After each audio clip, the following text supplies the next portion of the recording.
Baik, salam. Bapak, Mama, Bapak, Saudara, anak-anak yang terkasih, kita sudah baca firman Tuhan dari Injil Yohanes pasal 14 ayat 1 sampai ayat yang ke-14, dan kita akan renungkan firman ini dengan tema mengenal jalan kebenaran yang membawa hidup. Apakah saudara-saudara pernah mengalami perjalanan hidup yang seperti kehilangan arah? Perjalanan hidup yang seperti ada dalam kegelapan tanpa titik cahaya. Perjalanan hidup yang sepertinya tidak memiliki kepastian akan harapan masa depan dan seterusnya. Lalu timbul satu pertanyaan besar. Habis ini apa yang terjadi dengan saya? Lalu kemana saya akan pergi? Bapak, Mama, saya harap ini semua ada di kita punya pikiran.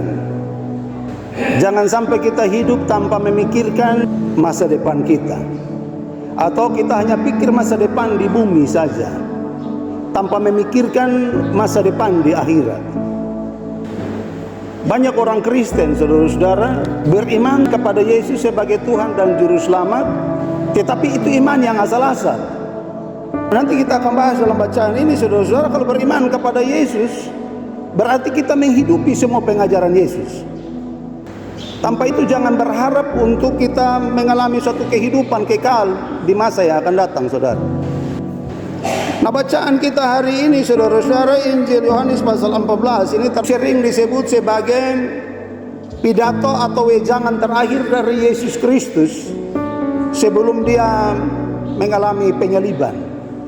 Kalau kita baca pasal sebelumnya itu, Yesus membasuh kaki murid-muridnya, dia memperingatkan Yudas, dia memperingatkan Petrus, dia memberi perintah baru, dan sampai kepada bacaan kita hari ini, saudara-saudara. Dalam bacaan pertama ini Yesus langsung berkata bahwa jangan gelisah hatimu. Kenapa Yesus mengatakan itu? Jangan gelisah hatimu. Yesus tahu persis bahwa dia punya murid-murid punya hati lagi gelisah, lagi galau, karena Yesus sudah membicarakan bahwa dia akan meninggalkan mereka. Dia sudah memberitahukan bahwa salah satu dari mereka itu akan mengkhianati dia. Bahkan dia katakan kepada Petrus bahwa Petrus akan menyangkali dia. Dan di sini orang gelisah, karena bukan hanya kehilangan seorang sosok guru yang mereka begitu sanjung, saudara-saudara, tetapi mereka akan kehilangan sosok yang mereka sudah mengharapkan dia itu sebagai seorang Mesias yang akan membebaskan mereka dari penjajahan Romawi. Tapi kok dia mau tinggalkan mereka? Dan di sini Yesus tahu persis bahwa mereka seperti kehilangan arah, mereka gelisah. Dan Yesus bilang, jangan gelisah hatimu. Ya. Ini juga, saudara-saudara, merupakan suatu ajakan bagi saya dan saudara. Yang tadi di awal saya bilang, apakah kita juga mempunyai kegelisahan? Apakah kita juga berjalan seperti tanpa arah, seperti tanpa pengharapan? Jangan gelisah hatimu, Yesus bilang.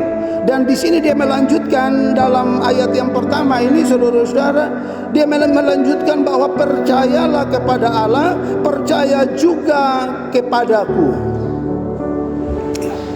Atau percaya itu menunjukkan iman yang aktif, bukan iman yang pasif. Iman yang percaya dan mempercayakan diri terus-menerus kepada Yesus. Ya.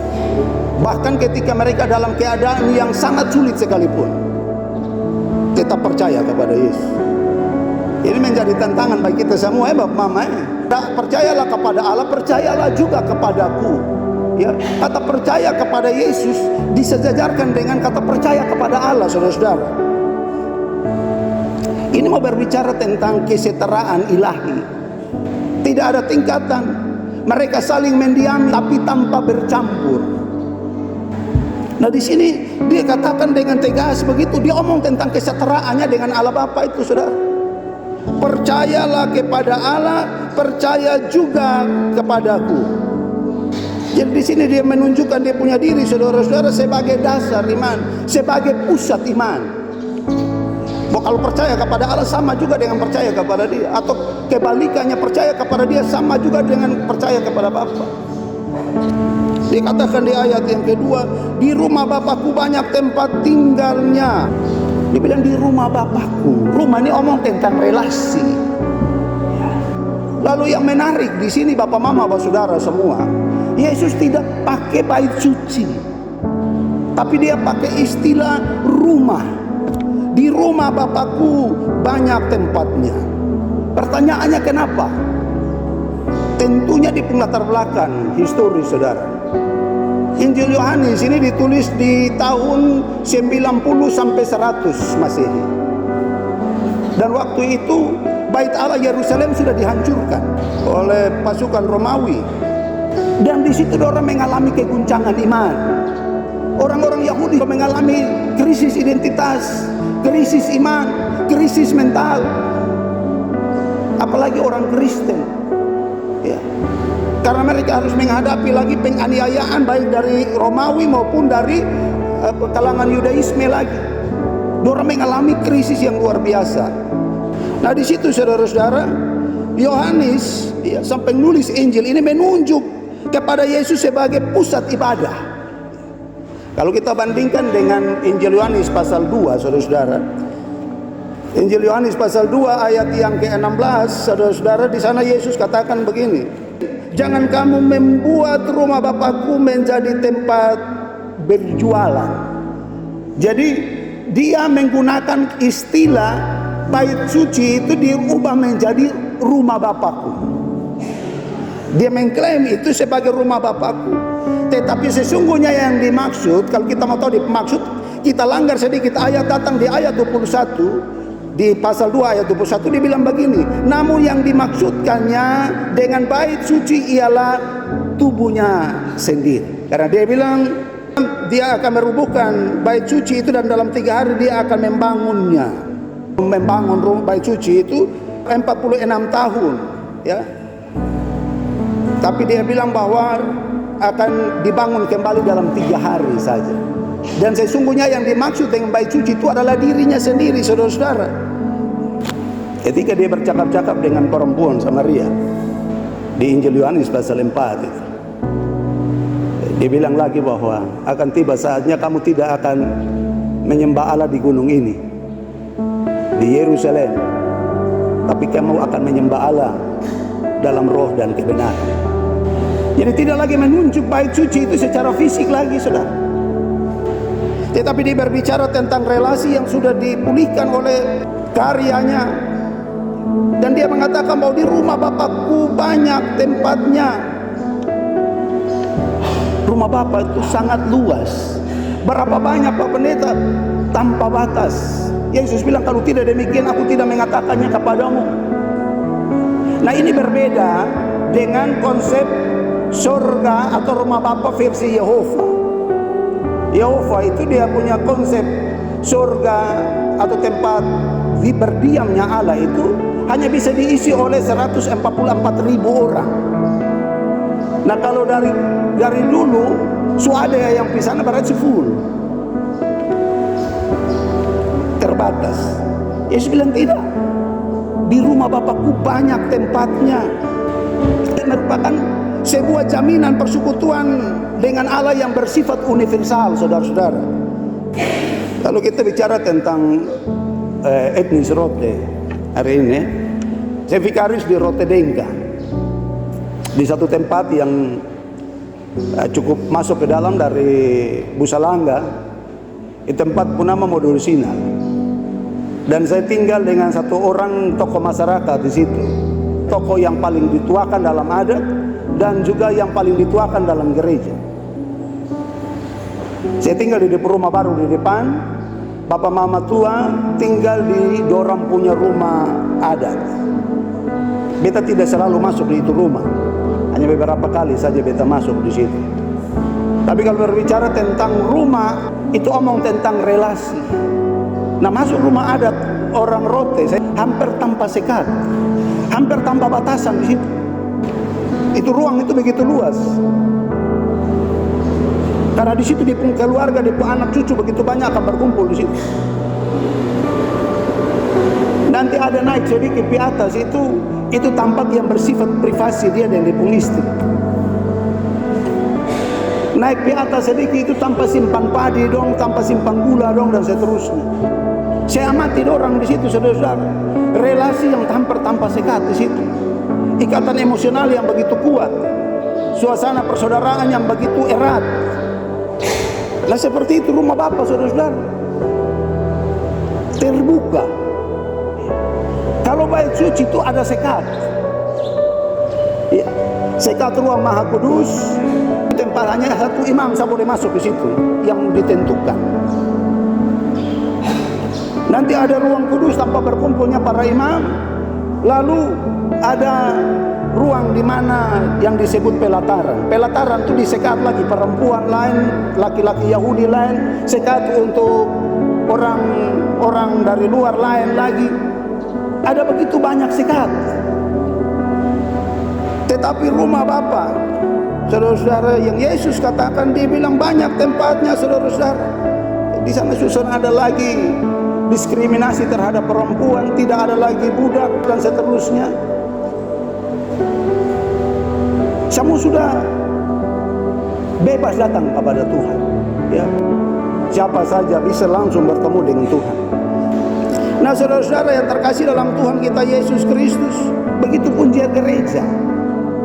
Gereja harus menjadi gereja yang terbuka kepada semua orang tanpa kecuali, termasuk orang berdosa. Jadi tidak ada lagi yang menghalangi di sana. Thomas bertanya kepada Tuhan Yesus, "Tuhan, kami tidak tahu kemana Engkau pergi. Jadi bagaimana kami tahu jalannya?" Nah, di dalam ayat 6, saudara-saudara, Tuhan Yesus bilang, "Akulah jalan dan kebenaran dan hidup." Kalau dalam bahasa Yunani itu dia bilang ego eimi, akulah. Nah, kenapa Yesus itu hampir dibunuh dan mau selalu dibunuh? Karena dia selalu menempatkan diri sebagai Allah dalam setiap perkataan. Walaupun nanti banyak orang tanya, di mana dia bilang, tunjukkan satu ayat yang Yesus bilang akulah Tuhan. Mungkin kita cari-cari agak susah, kecuali di Injil Yohanes pasal 13 ayat 13. Dia bilang akulah jalan. Jadi Yesus ini bukan sekedar penunjuk jalan, tapi dia jalan itu sendiri. Dia bilang akulah jalan. Jadi kalau mau ke rumah Bapa lewat dia, tidak ada cara lain. Dia bilang akulah kebenaran. Dia bukan sekedar pengajar yang mengajarkan tentang kebenaran, tapi dia sesungguhnya kebenaran itu sendiri. Dia bilang dia adalah hidup. Dia bukan sekedar pemberi hidup, tapi dialah sumber kehidupan itu sendiri. Akulah jalan dan kebenaran dan hidup. Tidak ada seorang pun datang kepada Bapa kalau tidak melalui aku. Saudara, ini bukan satu kesombongan rohani dari Tuhan Yesus, saudara-saudara. Ini sebuah pernyataan yang paling radikal tentang keselamatan itu sendiri, saudara-saudara. Ini suatu pengajaran kristologi yang sangat eksklusif sekali. Tidak ada jalan lain, tidak ada cara lain ke rumah Bapa. Hanya Yesus sendiri. Ya, memang di dunia ini tawarkan begitu banyak ajaran, begitu banyak agama, begitu banyak budaya. Tapi jalan ke rumah Bapa itu cuma Yesus saja. Dia langsung bikin sebuah batasan yang sangat ekstrim sekali, tidak ada cara lain. Jadi kita pun keselamatan ini bukan tergantung di itu kain kabung dong itu. Yang orang mati waktu mau angkat peti ada 4 orang sama ke pendekar ini Wiro Sableng kau berdiri di situ dengan gunting kau dan pisau kau tegang, lebih tegang dari firman Tuhan. Kenapa? Karena son potong terlambat potong ada yang mati. Potong pun keselamatan tergantung di situ. Tapi kenapa itu terus dilakukan? Karena kita hanya tahu dia dengan akal saja. Tidak ada relasi yang lekat dengan Tuhan. Cuma Yesus saja, tidak ada cara lain, saudara-saudara. Potong semua ini calon-calon mati. Dan kalau punya impian tidak mau kena bakar di neraka, punya impian mau ke surga, cuma Yesus saja. Omong tentang Yesus itu omong tentang ketaatan, omong tentang kesetiaan. Orang bilang di pengikut Yesus tapi tidak setia, tidak taat. Jawab sendiri saudara. Sampai dia yang di posisi yang paling menyakitkan, menjelang penyaliban, dia bilang kalau boleh ini lalu, itu paling berat sudah. Kalau boleh cawan ini lalu, tapi jangan kehendakku melainkan kehendak Bapa yang jadi. Itu dia mengajarkan kepada kita tentang ketaatan yang mutlak, tidak bisa ditawar-tawar. Jadi di sini dia menandaskan satu paham yang radikal, yang eksklusif saudara-saudara, bahwa tidak ada cara lain menuju ke surga. Dia cuma satu-satunya jalan ke sana saudara-saudara. Di ayat yang ke-8 Filipus bilang begini, Tuhan tunjukkanlah Bapa itu kepada kami, itu sudah cukup. Lalu Yesus katakan kepada dia, telah sekian lama aku bersama-sama kamu Filipus, namun engkau tidak mengenal aku. Siapa yang telah melihat aku, dia telah melihat Bapa. Bagaimana engkau berkata tunjukkanlah Bapa itu kepada kami? Di sini mau bilang bahwa dong dekat dengan Tuhan Yesus, tapi pengenalannya tidak maksimal. Kalau kau bilang, saudara, kenal orang itu, kenal seberapa dekat, kenal dia baik. Papa beta dekat dan dia, besok kalau tahu dia pengurusan dalam dong. Itu berarti kita dekat secara fisik, tapi pengenalan secara emosional, relasional tidak mantap. Telah sekian lama engkau bersama-sama dengan aku, bagaimana engkau berkata tunjukkanlah Bapa itu kepada kami. Tadi ayat 9 ini dibilang barang siapa melihat aku, dia telah melihat Bapa, saudara-saudara. Ini sekali lagi ini berbicara bahwa Yesus itu memiliki kesatuan ya dengan Allah Bapa. Jadi dia bilang barang siapa yang melihat aku, dia telah melihat Bapa. Jadi Allah Bapa itu nyata di dalam Yesus Kristus. Mereka saling mendiami tanpa bercampur. Bapa itu sang sumber, Yesus itu firman yang jadi manusia, Roh Kudus itu sumber hidup itu. Nah di ayat 12 dia bilang begini, sesungguhnya aku berkata kepadamu, siapa yang percaya kepadaku, ia akan melakukan juga pekerjaan-pekerjaan yang aku lakukan, bahkan pekerjaan-pekerjaan yang lebih besar daripada itu, sebab aku pergi kepada Bapa. Apapun juga yang kamu minta dalam namaku akan kuberikan. Aku akan melakukannya supaya Bapa dimuliakan di dalam Anak. Jika kamu meminta sesuatu kepadaku dalam namaku, aku akan melakukannya. Nah saudara-saudara yang terkasih dalam Tuhan kita Yesus Kristus, kedekatan secara emosional, secara iman, itu membuat kita bisa berkata-kata langsung dengan kita Bapa, dengan kita pun Tuhan. Jadi sayang kalau kita mengaku anak Tuhan, mengaku hamba Tuhan, tapi tidak pakai kesempatan itu untuk membangun relasi dengan Allah Bapa, dengan Yesus Kristus, dengan Roh Kudus. Sangat-sangat disayangkan saudara-saudara, karena dia sudah bilang bahwa siapa yang percaya kepadaku, dia melakukan pekerjaan-pekerjaan. Memang susah saudara, tapi harus lakukan walaupun berat. Yesus berkata bahwa barang siapa yang mengasihi aku, dia akan melakukan apa yang kuperintahkan kepadaku. Jadi percaya atau sayang mengasihi Tuhan itu membuat kita melakukan pekerjaan-pekerjaan yang Yesus sendiri sudah percayakan. Ini ada kelanjutan, tugas yang berkesinambungan, bahwa kita adalah agen-agen pembawa kabar baik di tengah-tengah dunia ini.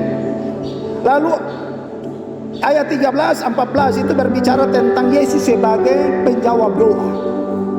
Doa itu sarana kita berdiskusi, kita berkomunikasi dengan Tuhan, saudara-saudara. Dan iman yang benar pasti akan menghasilkan perbuatan yang benar. Jadi keselamatan ini bukan sekadar konsep, tapi keselamatan itu nyata di dalam Yesus Kristus. Ya. Mengikuti Yesus berarti kita menemukan yang Yesus katakan, di ayat 6 bahwa jalan kebenaran dan hidup.